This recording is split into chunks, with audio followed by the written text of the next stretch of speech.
We humans, we hear all the time about how irrational we are, all these cognitive biases running the show. That's the common narrative, isn't it? A long list of ways our thinking goes wrong. But then how do you square that with, well, everything else? Discovering the laws of physics, transforming the entire planet, creating life-saving medicine, sequencing genomes. Right, or developing vaccines incredibly quickly during a global pandemic. It does create a tension. Exactly. So are we fundamentally irrational? Or is there more to the story? That's what we're exploring today, the nature of rationality itself. We've got some great material you've provided to look at this seeming contradiction. The goal is to understand what rationality really is and why this puzzle exists this capacity for amazing reason, alongside moments that, well, don't seem so reasonable. And before we jump right in, if this kind of deep thinking resonates with you, definitely check out Mindful Moments. That's our YouTube channel. It uses AI to analyze books, aiming to spark reflection on complex topics, just like this one. It's a fascinating puzzle, this rationality thing.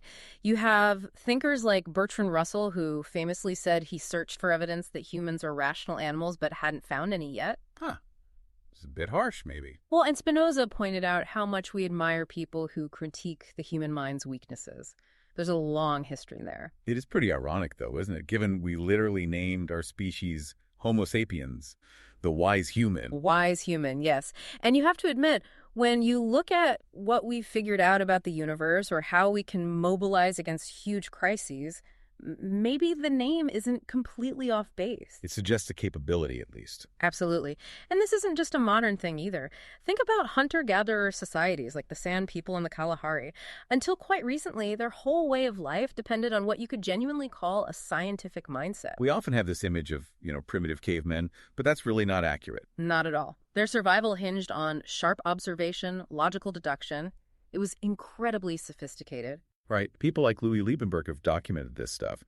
Their tracking skills alone involve intuitive logic, critical thinking, even statistical reasoning and game theory. It's amazing. The details are just fantastic. For instance, a sand tracker might see kudu tracks in loose sand during the dry season and deduce logically that the animal can be run down because it'll tire easily. That's pure if-then reasoning applied directly to survival. Exactly. And the precision, they can tell individual animals apart just from hoof prints. They distinguish permanent features from temporary things like, say, fatigue, judging by how an animal drags its feet or how often it stops. Wow. So they're reading tiny clues and building a whole picture. A dynamic picture. They estimate the age of tracks, how fresh the spore is, using all sorts of environmental cues, dung condition, wind effects, insect activity. Persistence hunting, which was crucial for them, absolutely requires this kind of logic. You can't just chase randomly. You need to know you're following the same animal and predict its behavior. Precisely. It demands these logical niceties. So this idea of the fundamentally irrational ancient human, it just doesn't hold up when you look at how people actually lived and survived. Okay, so maybe rationality isn't some kind of switch, either on or off. That's a much better way to think about it. It's more like a toolkit. A set of cognitive tools we deploy to achieve specific goals in specific situations. A toolkit. I like that. And to really understand what rational means in this context, we have to look at what researchers call normative models. These are basically the correct ways to solve a problem drawn from logic, probability theory, mathematics, AI. So the ideal solutions, the benchmarks. Exactly. They represent how perfect reasoning would work, even if our actual brains take shortcuts or use different methods. These models give us something to aim for. Okay, so what kinds of tools are in this kit? Well, you've got basic logic, understanding how ideas connect. Critical thinking, evaluating claims and evidence, probability, figuring out likelihoods. Then there's grasping the difference between correlation and causation, super important. Updating our beliefs when new evidence comes in. And making choices that are actually consistent with our goals, what's called rational choice theory. These sound like skills that are crucial for just navigating life, avoiding basic mistakes. They really are, both in our personal lives and in how we function as societies. But if we have these tools, why do so many people, even smart people, stumble on things like Shane Frederick's cognitive reflection test, those little brain teasers. Yes, those are great examples because they show how our minds often default to a quick, intuitive answer, system one thinking, rather than engaging the slower, more effortful system two. Like the bat and ball problem. Exactly. A bat and ball cost $1.10. The bat costs $1 more than the ball. How much is the ball? The immediate answer that jumps out is 10 cents. Right. But if the ball is 10 cents and the bat is $1 more, the bat is $1.10, making the total $1.20. The correct answer is 5 cents for the ball, the $1.05 for the bat. It requires overriding that first impulse. It does. Or the one about the widgets. If 5 machines take 5 minutes to make 5 widgets, how long for 100 machines to make 100 widgets? Intuition might scream 100 minutes. But each machine makes its widget in 5 minutes, independently. So 100 machines can make 100 widgets in still 5 minutes. It shows we don't always automatically pick the right cognitive tool. What about the Watson selection task?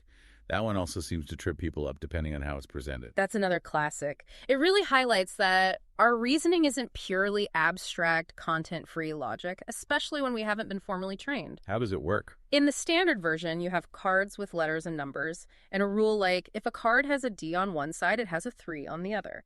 You see 4 cards, say D, K, 3, 7, and have to turn over only the cards needed to test the rule. People usually get it wrong. They turn over D and 3, often. Right. But you need to turn over D to check for a 3 and 7, to check there isn't a D on the other side, which would break the rule. But if you frame the exact same logical structure as a social rule, like, if a person is drinking beer, they must be over 21. And you show cards representing people drinking beer, drinking Coke, being 25, being 16. People are suddenly much better at picking the right cards to check the beer drinker and the 16-year-old. Because we're attuned to social contracts, detecting cheaters. That's the idea. Our minds seem to have evolved specialized tools for specific ecologically relevant problems, like social exchange. We're not naturally equipped with universal logic processors. A big part of education is trying to give us those more general-purpose reasoning tools to augment our built-in street smarts or ecological rationality. Okay, let's switch gears to another famous puzzle, the Monty Hall dilemma. This one feels so wrong intuitively. It really does. So the setup, 3 doors, car behind one, goats behind the other 2. You pick a door, say door 1. Right. Then the host, who knows where the car is, opens another door, say door 3, to reveal a goat. And he asks you, do you want to switch your choice to door 2? And my gut, like most people's, screams, it doesn't matter. 2 doors left, 50-50 chance. Sick or switch, it's the same. That feels right, doesn't it? But it's wrong. Switching doubles your chance of winning the car, from 13 to 23. How? Why? Okay, think about it this way. When you first picked door 1, you had a 1 in 3 chance of being right. That means there was a 2 in 3 chance the car was behind door 2 or door 3. Okay. Now, the host deliberately opens a door he knows has a goat. He's giving you information. He will never open the door with the car. So by opening door 3, he hasn't changed the initial 13 probability that you picked right with door 1, but he has concentrated the entire remaining 23 probability onto the single remaining unopened door, door 2. So his action isn't random. It filters the probability. Exactly. If it helps, imagine there were 1,000 doors. You pick door 1. The host then opens 998 other doors, all showing goats. There's only your door and one other door left, say door 752. Would you switch then? Oh, yeah, absolutely. It seems obvious the host deliberately left door 752 closed because that's probably where the car is. Right. The logic is the same with 3 doors, just less intuitive. Okay, that helps. What about the conjunction fallacy? The Linda problem. Another great example of intuition leading us astray from pure probability. You get a description of Linda. She's bright, concerned with social justice, was active in protests in college, etc. Sounds like a specific type. Exactly. Then you're asked, which is more probable? A, Linda is a bank teller. B, Linda is a bank teller and is active in the feminist movement. And most people choose B, right? Because the description fits the feminist part so well. Precisely. But logically, the probability of 2 things being true, bank teller and feminist, can never be higher than the probability of just one of those things being true, bank teller. Every feminist bank teller is, by definition, also a bank teller. So option A has to be equally or more probable than option B. Always. But our minds are drawn to the richer, more representative description, the conjunction, even though it's statistically less likely. The vividness overrides the logic. It feels more likely, even if it isn't. Let's touch quickly on visual illusions. Are they signs our brains are buggy? Not really, no. It's more that our visual system isn't designed to be a perfect camera or light meter. It's optimized for a much harder task, figuring out what's actually out there in the world based on ambiguous 2D input on our retinas. So it makes inferences, assumptions based on past experience. Constantly. Illusions often happen when the setup tricks those assumptions, or when we're asked to judge raw properties like line length or color patch brightness in isolation, things our brain usually processes only in service of identifying the object or scene. But our perception of the objects in the illusion picture would probably be accurate in real life. Generally, yes. The system is geared towards practical understanding, not perfect measurement of abstract features. It's a precision instrument for navigating the world. Which kind of brings us back to the value of reason itself. Exactly. And this connects to the inherent validity of reason. Think about it. Trying to argue against reason is sort of self-defeating, isn't it? Well, if someone claims reason is useless, or everything is subjective, or we live in a post-truth era, they're still making an argument. They're presenting claims, presumably with some kind of justification they expect you to find, well, reasonable. They're using reason to try and debunk reason. Precisely. The very act of arguing concedes that reasons matter. And beyond that, reason demonstrably works. It allows us to build bridges that stand, send probes to Mars, eradicate diseases. The fact that the physical world cooperates with our reason predictions suggests reason is tapping into something objective about reality. So reason isn't just an arbitrary game. It connects us to truth.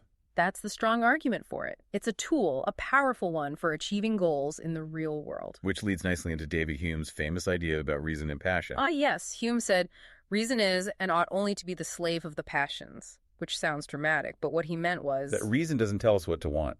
Exactly. Reason helps us figure out how to get what we want, our desires, our goals, our emotions, our passions, but it doesn't set those fundamental goals itself. That's the difference between thinking and wanting. So wanting chocolate ice cream isn't rational or irrational, it's just a preference. Reason then helps me figure out how to get to the ice cream shop. Perfect example. Having a goal, wanting a garden, falling in love, seeking status isn't in itself subject to rational critique. Where reason comes in is figuring out the best way to achieve that goal and whether that goal conflicts with other goals you have. How does this relate to our immediate urges versus, say, bigger life goals? That's where the distinction between proximate and ultimate goals comes in. Many of our immediate desires, our proximate goals, are driven by underlying ultimate evolutionary goals. Like? Well, lust, a proximate goal, obviously serves the ultimate evolutionary goal of reproduction. The desire for sweet or fatty foods served the ultimate goal of storing calories when food was scarce. But reason lets us override those sometimes. Yes. We can use reason to pursue a proximate goal, like enjoying sex without intending to reproduce, by using contraception, effectively decoupling the proximate from the ultimate. Or we can override the proximate desire for sweets because we have another proximate goal, staying healthy, that we value more in the long run. We use reason to manage competing desires. Yeah. Like in the marshmallow test. Exactly. The marshmallow dilemma is all about delaying gratification, choosing a larger future reward over a smaller immediate one. Resisting the urge. Right. Now, economists talk about this in terms of discounting the future. It's not always irrational to prefer something now over later. Sometimes enjoying the present makes sense. But it becomes irrational if we discount the future too steeply. That's the key. When people demand, say, $50 right now instead of $100 in a year, the implied interest rate or discount rate is incredibly high. It suggests an inability to value the future self appropriately. And that has real-world consequences, like people not saving enough for retirement. A huge one. We prioritize the present comfort over future security, sometimes to an irrational degree. This also plays out on a societal level, doesn't it? How so? Well, decisions about public investments, environmental protection, managing natural resources, they all involve balancing current needs and desires against the well-being of future generations. How much do we discount their future for our present convenience? It's that constant tension between the now and the later, the immediate versus the long term. It really is. And understanding the tools of rationality and where our thinking tends to go off track is maybe the best way we have to navigate that balance more effectively. So pulling this together, it sounds like rationality isn't a fixed state. We have these incredible reasoning abilities, this amazing toolkit. But we don't always pull out the right tool, or we get distracted by cognitive shortcuts, or our motivations pull us in different directions. It's complex. Definitely complex. And for anyone wanting to explore these kinds of nuances further, remember mindful moments on YouTube. And of course, check out our other podcast where we often touch on related themes of thinking and decision making. There's always more to unpack. So thinking about this capacity we have for incredible reason, alongside our very real tendency towards irrationality, is becoming more rational. A kind of lifelong project, do you think? Something we continually work at. That's a really vital question to ponder, isn't it? Indeed. Well, if this discussion gave you some food for thought, please do subscribe to the show and maybe share it with someone else who enjoys thinking about thinking. If there's a link provided for the book we discussed, consider checking that out too. And most importantly, keep questioning, keep analyzing, keep thinking critically about the information you encounter every day.